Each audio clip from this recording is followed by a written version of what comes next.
Kalau dia menuju surga, itu berarti urusan dunianya pasti mudah. Pasti mudah. Sebab begini, surga itu tempatnya rendah atau tinggi, Pak? Tinggi ya, berarti kan naik gitu ya. Kalau naik itu sebenarnya susah atau berat atau ringan? Kalau naik, sampean kalau naik gunung terasa berat gak? Terasa berat karena naik gitu ya. Dunia itu kan kebalikannya. Dunia itu naik atau turun? Dana asalnya rendah, Pak. Dunia itu asalnya dari dana, ya, sesuatu yang rendah. Dunia. Sekarang begini, Pak. Naiknya saja dipermudah oleh Allah, ya. Man salaka tariqan yaltamisu fihi ilman sahhalallahu lahu tariqan ilal jannah. Allah mudahkan dia berada di jalan menuju surga. Naiknya saja mudah, berarti turunnya lebih mudah kan gitu ya, Pak.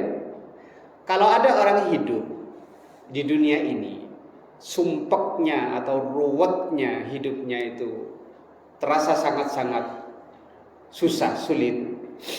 Bukan berarti makna mudah itu rizkinya selalu banyak, Pak, enggak.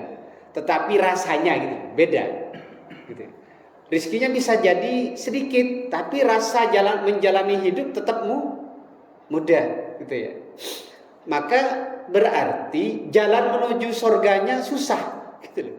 Kalau turunnya saja susah, berarti naiknya lebih susah, Pak, gitu ya. Makanya kata Rasul, orang yang berada di majelis ilmu itu berarti berada di jalan surga, kan gitu ya.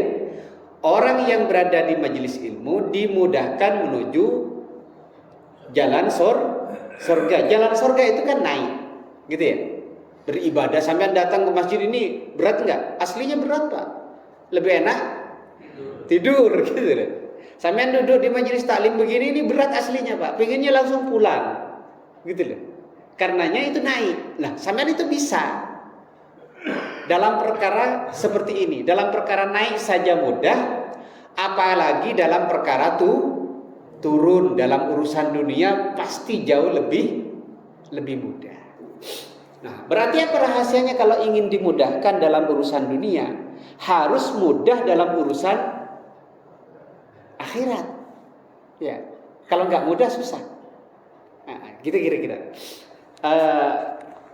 Yang berikutnya sesuai tema kita. Kenapa ini saudara kita hari ini di Sumatera, kita berdoa mudah-mudahan Allah memberikan keteguhan dan kesabaran dalam mendapatkan musibah. Kemudian kita juga sedang diuji apakah kita juga punya rasa kepedulian kepada saudara kita. Di antara mereka yang wafat itu sudah mencapai hampir sekitar 1.000 kalau nggak salah ya. Nah, sekarang pertanyaan begini, Pak. Ada saudara kita dipanggil oleh Allah sekitar 1.000 orang. Ya.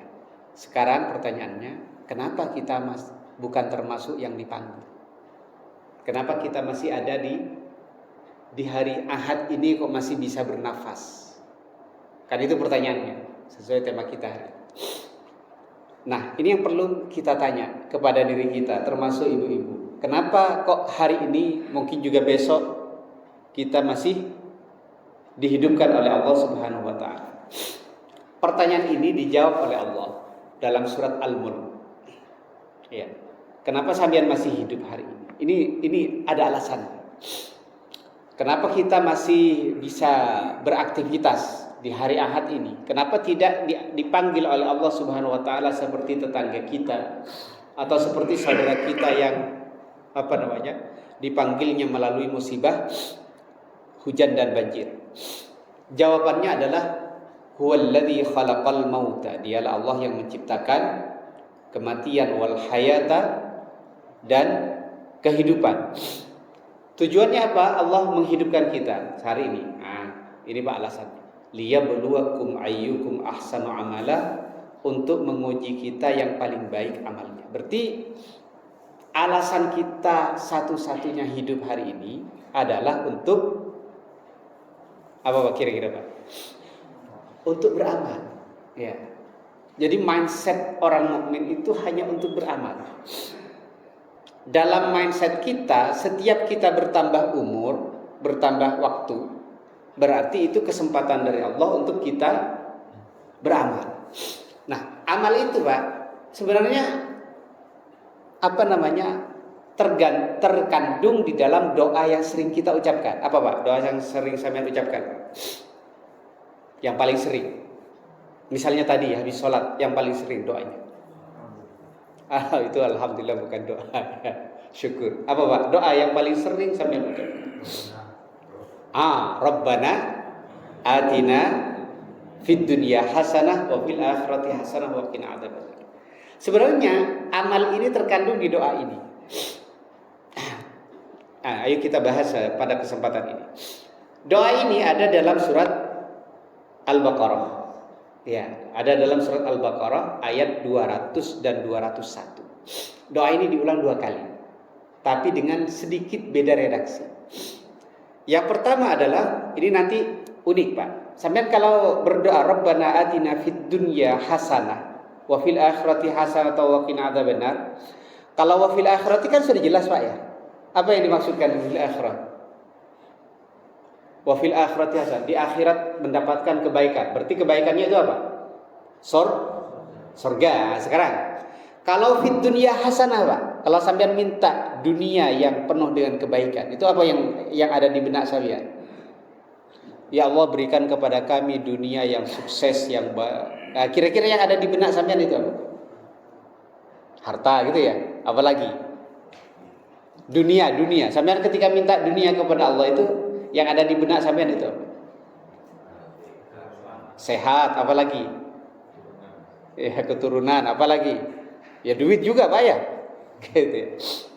Nah, ini sebenarnya yang ada di benak sampean itu sebenarnya terkandung di doa sebelumnya.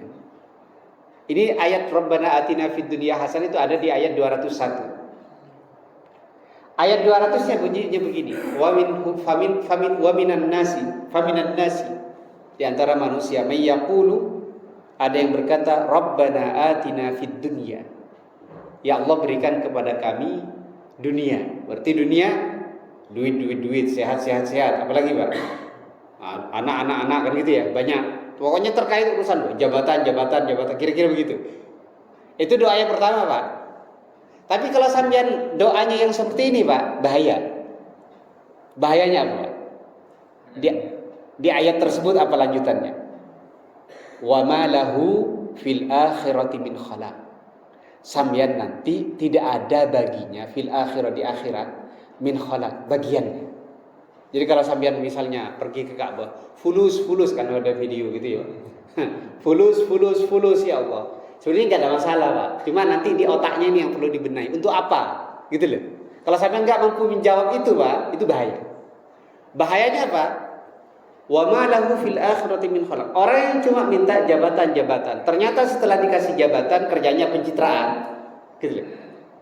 Ternyata ketika dikasih duit banyak, kerjanya cuma foya-foya, hambur-hambur. Orang seperti ini wa ma lahu fil akhirati min khalaq. Nanti enggak dapat bagian apa-apa di akhirat.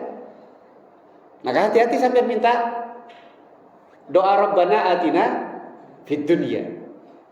Enggak ada fi hasanahnya Pak, gitu. Hanya fid dunya saja. Ada di ayat 201. Itu kaitannya dengan tujuan kita masih diberikan kesempatan hidup hari ini. Wa minhum may yaqulu rabbana atina fid dunya hasanah wa fil akhirati hasanah. Ini penting Pak sekarang. Kita bahas sekarang rabbana atina fid dunya hasanah. Bedanya dengan yang pertama apa? Kalau yang pertama rabbana atina fid dunya, yang kedua rabbana atina fid dunya hasanah. Bedanya cuma satu kalimat. Iya. Bedanya cuma satu kalimat, tapi ini pembeda antara langit dan sumur. Gitu. Saking jauhnya gitu Pak.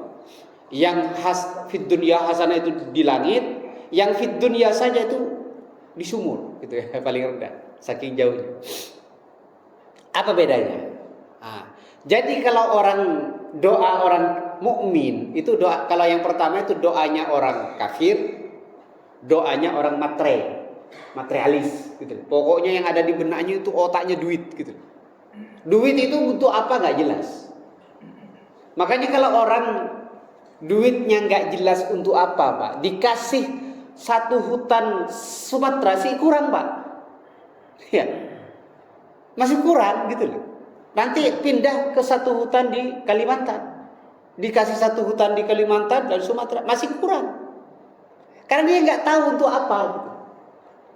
Sedangkan kita, jemaah sekalian, ketika berdoa Rabbana atina fid dunya hasanah, ya Allah berikan kepada kami dunia hasanah yang penuh dengan kebaikan. Nah, apa yang dimaksudkan dunia hasanah itu? Dijawab tadi di surat Al-Mulk. Kenapa kalian masih hidup hari ini? Tujuannya liyabluwakum, untuk menguji kalian, ayyukum, siapa di antara kalian, ahsanu, yang paling hasanah. Ahsanu, yang paling hasanah. Apa yang paling hasanah dimaksudkan di sini? Yang paling baik. Sampai minta dunia yang baik gitu ya. Maka oleh Allah Subhanahu wa taala, kamu sekarang masih hidup. Tujuannya adalah untuk menguji kalian siapa yang paling baik, yang paling hasanah amalnya. Makanya nanti, Pak, orang yang paling baik itu orang yang paling baik amalnya dengan sarana yang Allah berikan. Nah, sekarang begini, Pak, dahsyat enggak? Rusaknya negeri kita itu, Pak, itu karena sarana jabatan yang sangat dahsyat efeknya, bener. Ya. Tapi sampean, Mbak, jemaah sekalian, kalau semakin sarananya banyak, dan tinggi untuk beramal, maka potensi untuk menjadi sebaik-baik orang itu besar. Nah, karena gini, orang paling baik itu kata Nabi apa? Yang paling baik anfa'uhum linnas, yang paling baik kepada manusia. Kalau sampean nggak punya jabatan, disebut paling baik kepada banyak orang, banyaknya itu se-area mana, Pak? Sampean orang biasa hanya kerja gitu. Paling baiknya sampean kepada istri, kepada anak, ke tetangga, kan itu ya. Tapi kalau sampean punya jabatan, Pak, kira-kira area baiknya itu makin luas atau makin kecil? Makin luas. Kalau RT, dia area baiknya se-RT, ya kan? Kalau dia menteri kehutanan, area baiknya apa? Se-Indonesia, hutan-hutan seluruh Indonesia. Kalau dia menteri pertanian, dahsyat enggak, Pak? Makanya ketika jabatan ini, sarana jabatan ini digunakan benar-benar untuk menjadi amal, luar biasa kan? Serius benar menteri pertanian menggarap pertanian Indonesia dalam 1 tahun bisa surplus yang bertahun-tahun kita impor, kan gitu ya. Dahsyat enggak itu? Makanya orang yang punya jabatan tinggi, kemudian jabatannya digunakan untuk sebaik-baiknya kepada orang banyak, maka sampean nggak akan bisa ngalahin mereka, Pak. Dulu ada khalifah, itu hanya butuh 2,5 tahun, Pak. 2,5 tahun khalifah ini bingung mencari orang-orang yang mau nerima zakat dalam 2,5 tahun. Ya. Kok bisa, Pak? Sekarang berapa tahun ini? Baru satu tahun ya. Bingung mencari orang yang berhak menerima zakat. Namanya Khalifah Umar bin Abdul Aziz. Saking all out-nya dia memanfaatkan sarana jabatan. Jadi semakin tinggi sarana yang Allah berikan, maka semakin potensi menjadi orang paling berbaik di dunia ini sangat besar. Khairun nas anfa'uhum linnas, sebaik-baik manusia yang paling baik manfaatnya. Jadi sarananya banyak, ada jabatan, ada harta dan lain sebagainya. Makanya yang paling dahsyat itu jabatan untuk mendapatkan manfaat sebesar